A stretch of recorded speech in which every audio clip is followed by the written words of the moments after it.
Ayan guys, i-dip lang natin siya sa flour mixture. Hindi na natin siya sinisan guys kasi may lasa at water yung fish natin.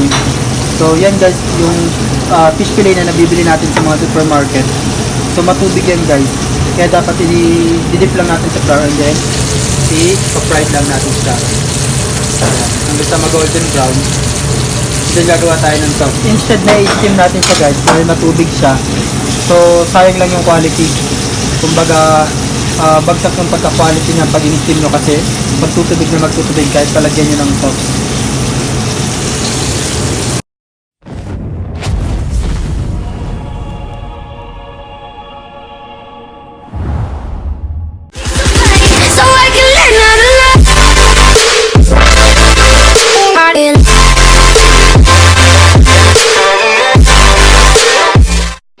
Hello guys, welcome back to my channel. So, ito yung pinirito nating fish fillet. So, kailangan natin siyang piprito guys para hindi siya magtubig. Kung i-steam kasi siya natin na may black bean sauce, is magtutubig siya, watery siya. So, pangit tignan. At the same time, yung lasa niya pangit. So, dinip lang natin sa flour to, tapos dinip-fried natin yun lang guys. Hindi natin siya sinison kasi yung sauce natin mamaya is full season na. So, we have black bean.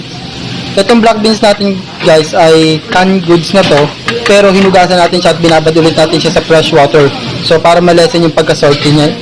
And then we have spring onion, pan-toppings, sliced bell pepper, fresh onion, ginger, and then yung ating fresh garlic. We have butter, oyster sauce, and then yung ating sesame oil pan-drizzle natin mamaya. So let's get it on. And then guys, lagay na tayo ng oil, sesame oil sa ating pan, then yung ating butter, and then yung ating onion,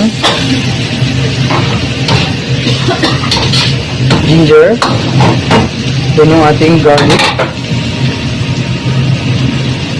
so then yung bell pepper, and then yung ating black beans. So ayan guys, so saute lang natin siya. And then nakalimutan ko na sa ingredients natin yung ating cooking wine. Pwedeng white wine, pwedeng rum, basta any wine.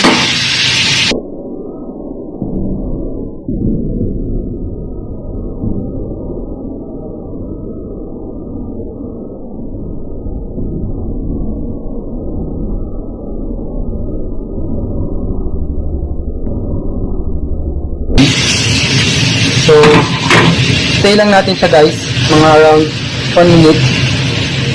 And then hanggang sa mag-golden brown yung garlic natin.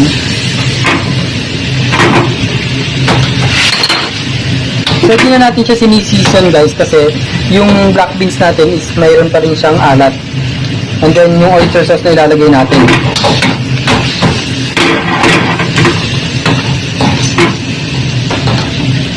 And after that guys, lagay na natin yung ating oyster sauce.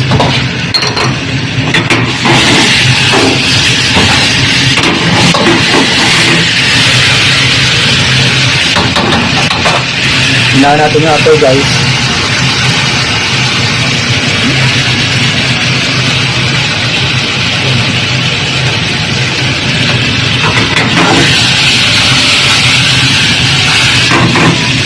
Lagyan lang natin siya guys ng konting tubig para hindi siya masyadong sticky.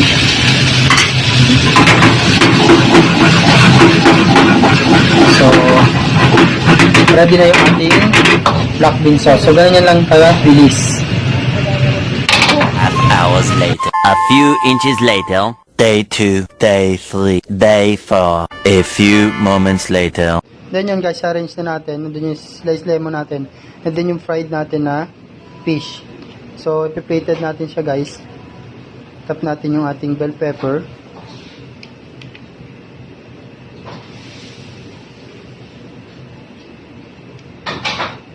Yan.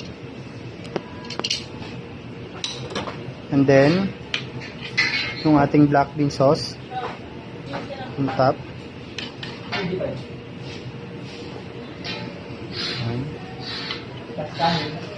And then ating sauce.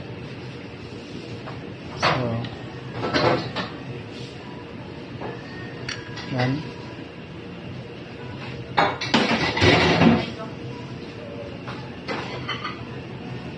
Yan. And then, sprinkle natin siya guys ng ating spring onion. Yan. And then, dash natin siya ng sesame oil para may kick. Yan. Then, luto na yung ating fish fillet with black bean sauce using creamdory fillet. Yan. Kita nyo guys, hindi siya watery, hindi siya nagtutubig. And, see you on my next vlog guys.